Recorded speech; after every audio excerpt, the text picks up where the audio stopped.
Hi everybody, welcome to my channel. पिछले lecture में हमने देखा था कि ट्रिग्नोमेट्री का इंट्रोडक्शन में क्या क्या आता है। तो उसमें ट्रिग्नोमेट्री के इंट्रोडक्शन में हमने क्या देखा था, उसमें कि डिफरेंट टाइप के टी रेशोज़ के हमने फार्मूले देखे थे, उसमें रेशोज़ देखे थे इसके अंतर्गत कि साइड्स और एंगल के बीच में क्या रिलेशंस होता है। अगर आपने वो वीडियो नहीं देखा हो तो ये वीडियो देखने के पहले आप वो वीडियो को देखना बहुत ज़रूरी है। क्यों? क्योंकि सारे फार्मूलेज जो दिए हैं वो सारे फार्मूले लर्न करते हैं, हम रेशोज़ देखते हैं इसके अंतर्गत कि साइड्स के बीच में क्या क्या रेशोज़ होते हैं, उसके बाद ही हम ये समझ सकते हैं। अदरवाइज़ ये बहुत टफ पड़ता है चैप्टर। तो आज हम MCQ ले रहे हैं इसके अंतर्गत, जो कि हमारा आज का टॉपिक है। ट्रिग्नोमेट्री के जो MCQs क्वेश्चन है वो लेंगे यहाँ पर। तो इसमें आज क्वेश्चन हम पहला ले रहे हैं इसके अंतर्गत। ये सारे जो MCQs करवा रहा हूँ मैं, ये सारे NCERT की बुक से नहीं लिए गए हैं। ये जो हमारा बोर्ड है CBSE बोर्ड, उसकी वेबसाइट से लिए गए हैं कि किस टाइप के क्वेश्चन एग्जाम में आएंगे टर्म 1 में। तो आप देखना चाहे तो वहाँ पर भी आपको ये क्वेश्चन मिल सकते हैं। इसका मैं सॉल्यूशन करके यहाँ समझा रहा हूँ आपको, तो आप देखिए। ओके, तो यहाँ पर क्वेश्चन नंबर हमको 1 दिया है, cos A = 4/5 then the value of tan theta. यहाँ पर हमको cos की वैल्यू दे रखी है। जब भी हम ये क्वेश्चन करेंगे, है ना, ये सारे क्या दे रखे हैं, ये जैसे रेशोज दे रखा है, ये इसको 4:5 भी लिख सकते हैं हम। इस तरह से 4:5 का रेशो दिया है, यानी कि 4/5 लिख के दिया है। तो ये दो साइड्स का रेशो है। अब कौन सी साइड्स आती है इसके अंदर हमको ये देखना पड़ेगा।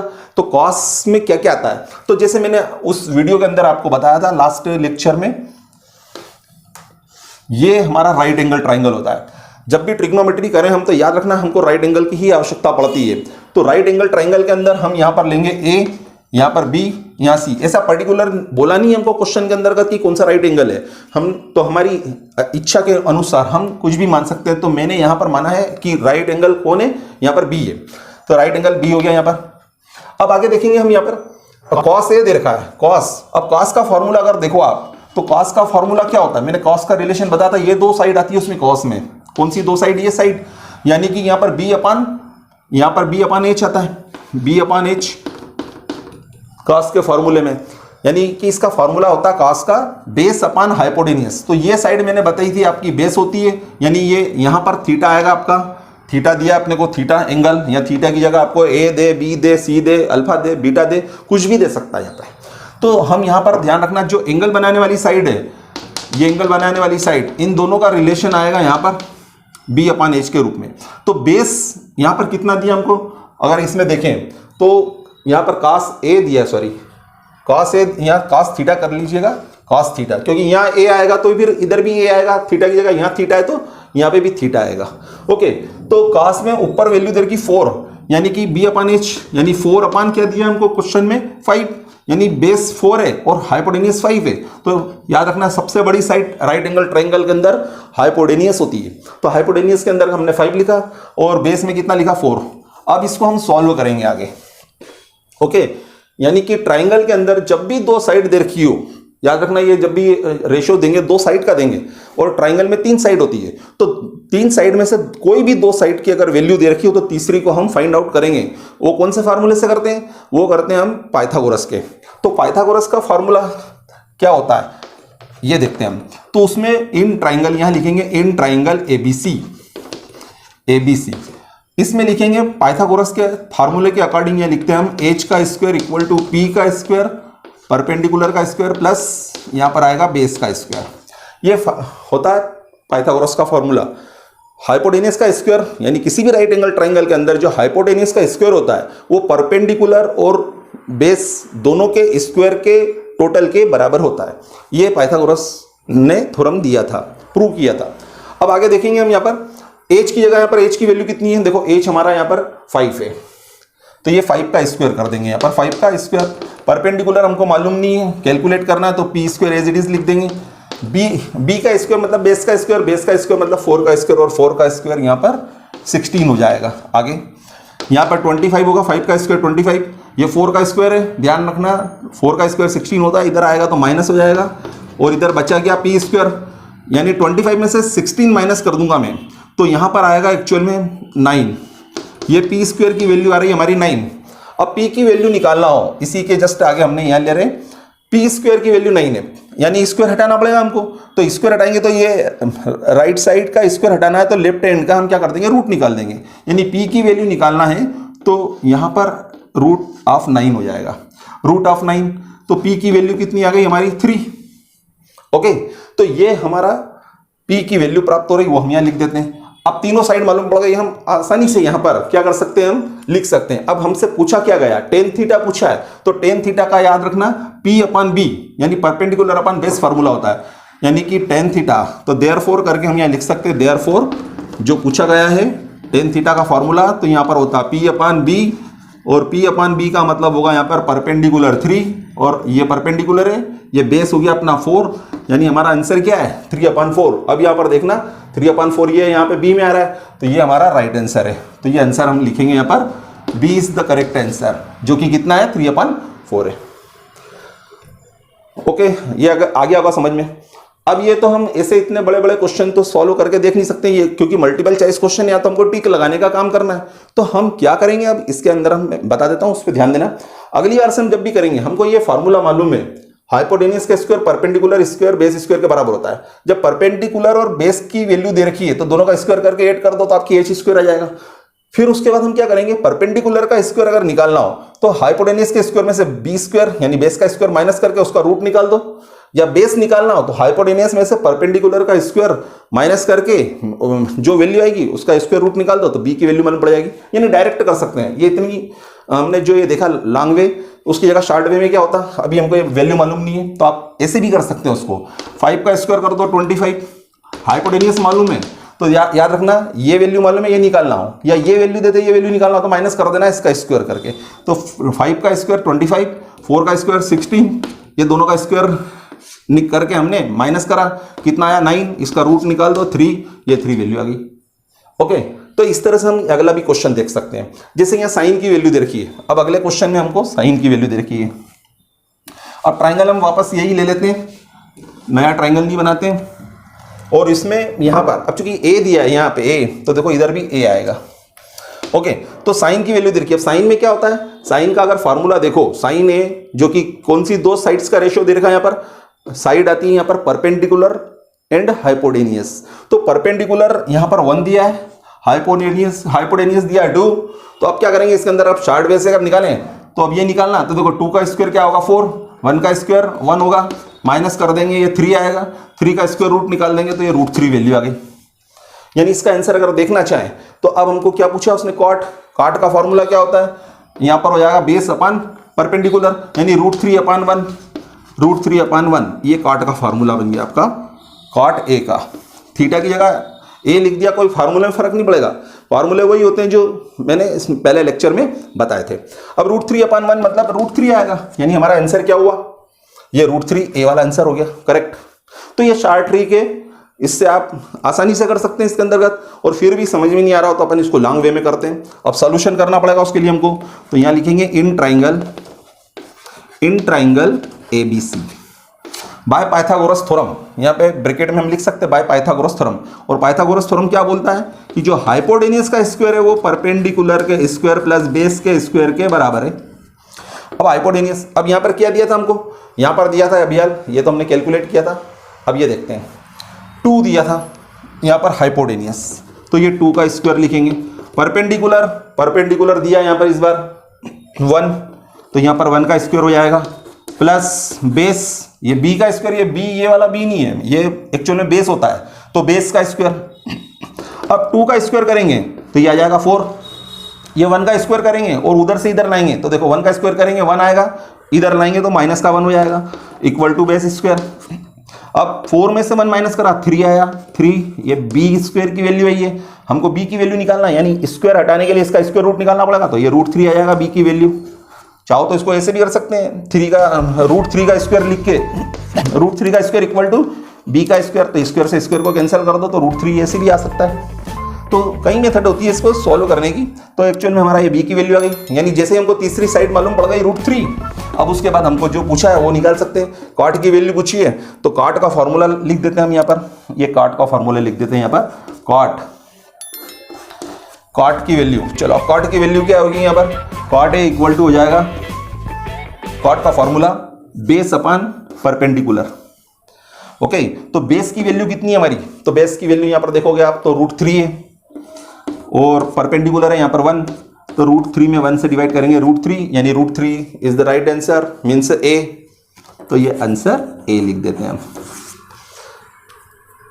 इसका स्क्रीनशॉट लेना चाहे तो आप ले लीजिए। इसके बाद हम नेक्स्ट क्वेश्चन करते हैं।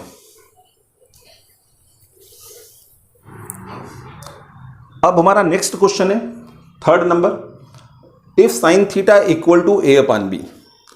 अब हमको क्या दिया है, साइन थीटा की वैल्यू दे रखी है a/b, then cos theta is equal to, यानी cos थीटा किसके बराबर है ये निकालना हमको, cos थीटा की वैल्यू। 4 ऑप्शन दिए हैं, अब इसमें से 4 में से कौन सा सही है, तो अब इसको हम कैलकुलेट करके देखेंगे। तो सबसे पहले हम क्या करेंगे, सॉल्यूशन करते समय पहले सॉल्यूशन करना पड़ेगा हमको। तो यहां पर देखेंगे साइन की वैल्यू दे रखी है, तो साइन थीटा में दिया है a/b, तो साइन थीटा कौन सी दो साइड्स का रेशियो होता है, हम जानते हैं परपेंडिकुलर और हाइपोटेन्यूस का। तो परपेंडिकुलर दिया है यहाँ पर a और ये दिया है b, हाइपोटेन्यूस है ना। Sine theta equal to perpendicular upon hypotenuse होता है, तो परपेंडिकुलर a हो गया, हाइपोटेन्यूस हो गया b। तो ये परपेंडिकुलर ये साइड होती है जो स्ट्रेट 90 डिग्री का एंगल बना रही है, ये परपेंडिकुलर है ना। और यहाँ पर हम थीटा ले रहे हैं, एक्चुअल में यहाँ ले रहे हैं, क्योंकि थीटा यहाँ लेंगे तो ये परपेंडिकुलर ही होगा। अगर a पे थीटा मानते हैं तो उसका परपेंडिकुलर फिर ये देखना पड़ेगा और बेस ये होगा फिर। ओके, तो हम थीटा की टर्म अभी यहाँ ले रहे हैं, तो परपेंडिकुलर ये है, बेस ये है और हाइपोटेनियस ये। चलो अब देखते हैं इसके अंतर्गत कि इन ट्राइंगल ABC, अब हम पाइथागोरस के थ्योरम के अकॉर्डिंग फार्मूला लगाएंगे। तो in triangle ABC by Pythagoras theorem, Pythagoras theorem क्या कहता है हमारा यहाँ पर कि जो एच का स्क्वायर होता है वो परपेंडिकुलर और बेस के स्क्वायर के इक्वल होता है। तो एच क्या है यहाँ पर, अब एच हमारा यहाँ पर बी है और इसी के साथ हम देख लेते हैं परपेंडिकुलर ए है, तो यहाँ पर तो बी का स्क्वायर लिखेंगे और यहाँ पर परपेंडिकुलर मतलब यहाँ पर ए दिया है तो ए का स्क्वायर लिखेंगे प्लस यहाँ पर बेस का स्क्वायर, ये बेस है यहाँ पर ध्यान देना। अब ये बेस का स्क्वायर है, हमको यहाँ पर बेस नहीं मालूम है, 3 साइड में से 2 साइड हमको दे रखी है, तो तीसरी साइड आप निकाल लो। तो तीसरी साइड निकालना यानी बेस निकालना है, तो ये पाइथागोरस के थ्योरम के अकॉर्डिंग हम निकाल लेंगे। तो ये ए स्क्वायर को इधर ट्रांसफर कर देंगे, तो ये आएगा B square minus A square equal to उधर बचा हमारा बी स्क्वायर। अब यहाँ पे तो रूट निकलेगा नहीं स्क्वायर रूट जब तक माइनस नहीं होगा, है ना। तो अब b की वैल्यू निकालना है, तो b की वैल्यू क्या आएगी हमारी यहाँ पर, अगर b की वैल्यू देखते हैं, अब इसके आगे का हम स्टेप यहाँ ले लेते हैं। तो b स्क्वायर की वैल्यू है, तो b की वैल्यू निकालना है यानी बेस का स्क्वायर निकालना है, तो इसका स्क्वायर रूट कर देंगे, ये स्क्वायर हटाएंगे तो इसका लेफ्ट हैंड साइड का स्क्वायर रूट साइन आ जाएगा, यानी इसमें लिखेंगे B square minus A square, ये आ गया हमारा B square minus A square, ये बेस की वैल्यू मालूम पड़ गई। तो root of B square minus A square ये आ गया। अब हमसे पूछा क्या है यहाँ पर कॉस थीटा की, तो कॉस थीटा किसका रिलेशन होता है, पहले बता चुका हूं मैं, इन दोनों का रिलेशन होता है यानी बेस और हाइपोटेनियस का, और उसमें फार्मूला याद रखना, तो बेस अपॉन हाइपोटेनियस आता है कॉस में, तो देयरफॉर कॉस थीटा का फार्मूला बनता है हमारा बेस अपॉन HYP लिख देता हूं हाइपोटेनियस के लिए। तो बेस हमारा आया root of B square minus A square और इसके अपान में लिखेंगे यहाँ पर हाइपोटेनियस मतलब बी, यानी अब यहाँ पे देखोगे आप कौन सा आंसर सही है हमारा, तो यहाँ तो बी आ रहा है, B square minus A square root में B square minus A square, यहाँ अपान में ए, ये आंसर हमारा करेक्ट है, मतलब सी इज द राइट आंसर। तो ये हमारा आंसर आएगा यहाँ पर सी आएगा इसके अकॉर्डिंग। ओके, तो सी हमारा राइट आंसर है। अब हम नेक्स्ट क्वेश्चन देखते हैं, क्वेश्चन नंबर 4। उसमें दिया है गिवन दैट साइन अल्फा, यहां पर थीटा नहीं दे रखा, अल्फा दे रखा है, तो साइन के आगे अल्फा दे दे बीटा दे दे, है ना, तो इससे फार्मूले में फर्क नहीं पड़ता है। वो थीटा वाले जो हमने एंगल ले रखे, एंगल चेंज होते हैं, तो वो उसकी जो ट्रिग्नोमेट्रिक फंक्शन है साइन कॉस टेन कॉट, तो इस पर कोई इंपैक्ट नहीं पड़ता है, फार्मूले वो के वही रहेंगे। तो साइन अल्फा दिया मतलब वही परपेंडिकुलर अपन हाइपोटेनियस दे रखा है, तो कॉस बीटा इक्वल टू यहाँ पर कितना लिखेंगे हम 0 दे रखा है। अब उसने बोला यहाँ पर किसकी वैल्यू फाइंड आउट करना है, उसने लिखा यहाँ पर then the value of beta minus alpha, यानी कि बीटा ये सेकंड एंगल दे रखा बीटा और ये दे रखा ए अल्फा, इन दोनों का डिफरेंस पूछा है। तो हम सबसे पहले सॉल्यूशन करने के पहले हम सबसे पहले यहाँ पर लिखेंगे जो गिवन है, तो यहाँ लिखेंगे साइन अल्फा इक्वल टू √3/2। अब यहाँ पर देखेंगे साइन अल्फा की जगह तो हम साइन अल्फा लिखेंगे, ध्यान देना यहाँ पर यहाँ पर रेशियो अपने को वैल्यू दे रखी है, वैल्यू ऑफ ट्रिग्नोमेट्रिक रेशियोज, तो यहाँ पर √3/2, तो हमने देखा था साइन की टेबल के अंदर जो हमने निकालना सीखी थी, टेबल बनाना सीखी थी, उसमें √3/2 का आता है। तो आप उसमें देखोगे तो इसको हम लिख सकते हैं √3/2, साइन किसकी वैल्यू है, ये 60 डिग्री में आता है। यानी आपने देखा होगा कि साइन 60 डिग्री की वैल्यू क्या होती है, √3/2 होती है। अब हमको अगर यहाँ पर ये देता डिग्री में तो हम उसकी वैल्यू लिखते हैं, यहाँ वैल्यू दे रखी है तो उसको डिग्री में कन्वर्ट करेंगे, आ गया। क्योंकि यहाँ अल्फा और जो बीटा है वो एक्चुअल में डिग्री के स्थान पर है, साइन थीटा ये डिग्री होती है यहाँ पे हमारी। जैसे कि मैंने बताया था कि ट्रिग्नोमेट्रिक जो हमारे रेशियोज होते हैं उसको हम किस में मेजरमेंट करते हैं, डिग्रीज में या रेडियन में। तो ये डिग्रीज दे रखी है हमारे कोर्स के अकॉर्डिंग। तो यहाँ पर देखेंगे हम, ये साइन 60 डिग्री हो गया, इसका √3 की वैल्यू, √3/2 की वैल्यू साइन 60 डिग्री। तो ये साइन को एलिमिनेट कर देंगे तो ये अल्फा की वैल्यू क्या आएगी हमारी, 60 डिग्री, यानी ये वैल्यू आ गई हमारी। ये इसको हम दे देते हैं इक्वेशन नंबर 1, यानी इक्वेशन नंबर 1 में अल्फा की वैल्यू निकाली। सिमिलरली हम क्या करेंगे, अब cos बीटा की वैल्यू से बीटा की वैल्यू निकालेंगे नाउ, या सिमिलरली लिख देते हैं हम यहाँ पर, सिमिलरली अब यहाँ लिखेंगे cos बीटा इक्वल टू 0। अब ये cos b देखेंगे तो cos b यानी बीटा, और अब ये 0 cos की अगर टेबल में हम देखें तो ये cos 90 डिग्री की वैल्यू होती है, 0 cos 90 डिग्री इक्वल टू 0 ये वैल्यू होती है। अब हमको 0 दिया है cos में, तो ये हम ये 0 को लिख सकते हैं यहाँ पर cos 90, यानी 0 कौन सी डिग्री में 0 वैल्यू कौन सी डिग्री में आती है, ये cos 90 में आती है। अब ये cos से cos को फिर काट दो तो ये आपका बीटा इक्वल टू कितना आ जाएगा, 90 डिग्री आ जाएगा। अब क्वेश्चन के अकॉर्डिंग अगर हम चलें, ये इक्वेशन नंबर 2 दे देते हैं इसको। अब क्वेश्चन में हमसे क्या पूछा गया था, उसने पूछा था यहाँ पर कि हमको बीटा माइनस अल्फा ये निकालना है, इसकी वैल्यू निकालना है। तो यहाँ पर लिखेंगे हम इसके अंदर therefore the value of beta minus alpha equal to, यहाँ पर अब बीटा की वैल्यू कितनी निकाली हमने, ये इक्वेशन नंबर 2 के अनुसार देखेंगे तो आप 90 डिग्री निकाली हमने, और यहाँ पर पहले निकाली थी हमने अल्फा की वैल्यू ये इक्वेशन नंबर 1 के अकॉर्डिंग 60 डिग्री, तो 60 डिग्री माइनस कर देंगे तो ये वैल्यू आ जाएगी हमारी beta minus alpha equal to 30 degree, और 30 डिग्री हमारा आंसर आ रहा। 30 डिग्री यहाँ पर देखो आप 4 ऑप्शन में कहाँ दिया है, यहाँ पर दिया है डी में, तो डी हमारा करेक्ट आंसर है। तो यहाँ आंसर लिखेंगे हम डी। ओके, उम्मीद है आपको समझ में आ गया होगा। अब एक नेक्स्ट क्वेश्चन हम आगे और लेते हैं। अब हमारा नेक्स्ट क्वेश्चन है 5th number, if triangle ABC is right angled at C, यानी कि एक ट्राइंगल दिया है हमको और इसमें अब स्पेशली उसने बोला है कि जो राइट एंगल है वो कहाँ पर है, C पर। यानी इस बार हमको यहाँ पर B नहीं लिखते हुए हमने यहाँ पर C लिखा, उधर B लिखा, यानी कि राइट एंगल 90 डिग्री है। 90 लिखते नहीं है एक्चुअल में, ये साइन बना दिया हमने यहाँ पर, तो C 90 डिग्री का है। यानी कि अब एंगल A और एंगल B दोनों मिलके कितने होंगे, दोनों का सम टोटल आप angle A and angle B will be 90 degree. Okay, अब इसके आगे हमसे पूछा है then the value of sec A plus B is, यहाँ A और B एक्चुअल में एंगल है, साइन लिखा नहीं है उसने। ओके, तो सेक A प्लस B की वैल्यू हमको निकालना है और ये 4 ऑप्शन दे रखे हैं। अब कैसे फाइंड आउट करेंगे हम, अब ये देखते हैं। सबसे पहले हमको यहाँ पर जो दिया है एक्चुअल में उसके हिसाब से हम सॉल्व करते हैं कि यहाँ पर दिया है right angled at C, sorry, तो यहाँ पर लिखेंगे angle C is given 90 degree, यहाँ पर ब्रैकेट में हम लिख देते हैं ये गिवन है हमको। ओके, कहाँ गिवन है ये, यहाँ लिखा था राइट एंगल्ड एट C, यानी C पर है, तो C की वैल्यू हो गई हमारी 90 डिग्री।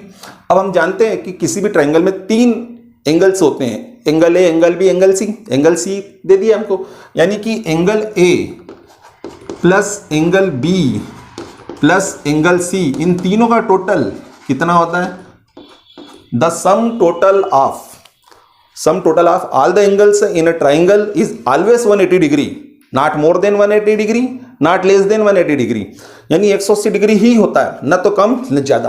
तो ऐसी कंडीशन में हम यहाँ पर लिखेंगे angle A, angle B, angle C equal to 180 degree. इसमें से हमको एंगल A की वैल्यू मालूम नहीं है, एंगल B की वैल्यू मालूम नहीं है, पर एंगल C की वैल्यू उसने 90 डिग्री दे रखी है अकॉर्डिंग टू क्वेश्चन। यहाँ 90 डिग्री लिखेंगे इक्वल टू यहाँ पर आ जाएगा आपका 180 डिग्री। ओके, अब ये तो नॉन वेरिएबल हो गया, समझ लो, तो इधर रहेगा, और ये 90 और 180 सॉल्व हो सकते हैं, यानी 180 और 90 को सॉल्व करना तो 90 को उधर ट्रांसफर करना पड़ेगा, तो ये प्लस का 90 उधर जाएगा राइट हैंड साइड में, तो ये क्या हो जाएगा, ये माइनस हो जाएगा। ओके, प्लस का साइन माइनस में कन्वर्ट हो जाएगा, तो यहां पर आ जाएगा angle A plus angle B equal to 180 degree minus 90 degree, और angle A plus angle B, angle A plus angle B equal to आएगा ये आपका 90 डिग्री, यानी एंगल बी की वैल्यू हमको मालूम पड़ गई यहाँ पर कितनी है, 90 डिग्री, है ना। अब एंगल बी को हम यहाँ दोनों तरफ क्या करेंगे, अब सेक लिखेंगे यहाँ पर, सेक। क्यों, क्योंकि ये देखो इसको और करके हम कैसे लिख सकते हैं, और एंगल ए को ए से शो करेंगे और एंगल बी को बी से शो करेंगे और इक्वल टू 90 डिग्री। क्यों लिखा मैंने, क्योंकि यहाँ पर एंगल बी को एंगल का साइन शो नहीं किया है। अब हम क्या करेंगे, ये लेफ्ट और राइट हैंड में दोनों में सेक लिख देंगे यहाँ पर, यानी सेक क्या हो जाएगा, अगली स्टेप यहाँ लेंगे हम, तो यहाँ पे sec, sec A plus B, sec A plus B equal to, और इसी तरह से सेक 90 हो जाएगा, सेक 90, यानी जितना हमने लेफ्ट हैंड में लिखा सेक लिखा, तो उधर भी राइट में भी सेक लिखना पड़ेगा। ओके, अब सेक ए प्लस बी तो हमको ये आ गया, अब इसकी वैल्यू निकालना, तो अब ये यहाँ पर देखना पड़ेगा, तो sec A plus B as it is लिखेंगे, और सेक 90 की वैल्यू होती है यहाँ पर not defined, not defined, not defined, यानी हमारा जो आंसर डी है वो करेक्ट है। यहाँ पर सेक 90 डिग्री के अंदर आप देखोगे तो नॉट डिफाइंड आता है, उसको हम चाहो तो एनडी भी लिख सकते हैं, चाहे यहाँ पे हम ऑप्शन के हिसाब से डी नंबर लिख देते हैं।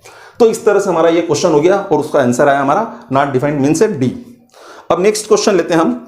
अब नेक्स्ट क्वेश्चन लेंगे तो अब इसमें क्या आएगा, अब इसमें हमको दिया है if sine theta plus cos theta equal to √2 cos theta, और उसमें दिया है कि थीटा जो है हमारा, जो ट्राइंगल के अंदर थीटा है एंगल, वो 90 डिग्री के बराबर नहीं है, यानी 90 डिग्री को आप छोड़ दो, 90 डिग्री के बराबर नहीं है। ओके, इसके अंतर्गत अब then the value of tan theta, then the value of tan theta. अब हमको टेन थीटा की वैल्यू पूछी है, ध्यान रखना टेन थीटा की वैल्यू निकालना हमको। अब क्वेश्चन को ही बेस मानते हैं, क्या दिया है हमको, जो गिवन है वो लिखेंगे हम यहाँ पर, sine theta plus cos theta, sine theta plus cos theta equal to √2 cos theta. अगर ये क्वेश्चन ऐसा होता तो बड़ा इजीली पड़ जाता, लेकिन यहाँ कॉस थीटा गया। अब इसको हमको क्या करना पड़ेगा, इस कॉस थीटा को हटाना है, यानी राइट हैंड में जो हम परिवर्तन करेंगे इसको हटाना है, यानी कि हटाने के लिए क्या करेंगे, कॉस थीटा में कॉस थीटा से डिवाइड कर दो। अभी दोनों तराजू के पलड़े की तरफ बराबर है, इधर परिवर्तन करेंगे जितने से उतने से परिवर्तन इधर भी करना पड़ेगा, यानी कि यहाँ पे मैं कॉस थीटा हटाना चाहता हूं तो कॉस थीटा से इधर डिवाइड करूंगा, तो ये कॉस थीटा का इधर लेफ्ट हैंड साइड, यानी कि दोनों रेशियोज के अंदर, यानी दोनों ट्रिग्नोमेट्रिक रेशियोज के अंदर भी मेरे को कॉस थीटा से डिवाइड करना पड़ेगा। ओके, तो यहाँ पे लिख देता हूं dividing by cos theta in both sides, यहाँ लिख देते हैं हम डिवाइडिंग